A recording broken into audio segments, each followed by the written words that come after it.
வணக்கம். Arun physiotherapist.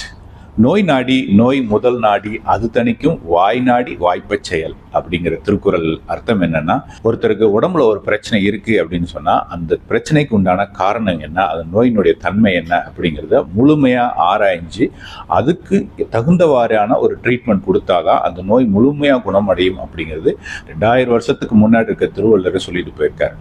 So அதனால எந்த ஒரு ட்ரீட்மெண்ட்டுக்கும் அசஸ்மெண்ட் அப்படிங்கிறது ரொம்பவே முக்கியம். அந்த அசஸ்மெண்ட் அப்படிங்கிறது பல்வேறு நிலைகளில் செய்யக்கூடியது. அதாவது வந்த உடனே கொஸ்டின் செஷனுங்கிற சப்ஜெக்டிவ், அப்புறம் எக்ஸாமினேஷன், அப்புறம் அனாலிசிஸ், இதெல்லாம் பண்ணினதுக்கு அப்புறம் தான் ஒரு முழுமையான ஒரு ட்ரீட்மெண்ட்டுக்கு நம்ம வர முடியும். சில சமயம் பார்த்தீங்கன்னா ஒரு செஷனில் உங்களோட பிரச்சனை என்ன அப்படிங்கிற டயக்னோசிஸ் சில சமயம் கண்டுபிடிக்க முடியாது. ஸோ 1 or 2 டைம்ஸ் வந்ததுக்கு அப்புறம் தான் உங்களோட பிரச்சனை என்ன அப்படிங்கிறது முழுமையாக கண்டுபிடிக்க முடியும். ஆனால் ட்ரீட்மெண்ட் சில சமயம் ஸ்டார்ட் பண்ணிடலாம்.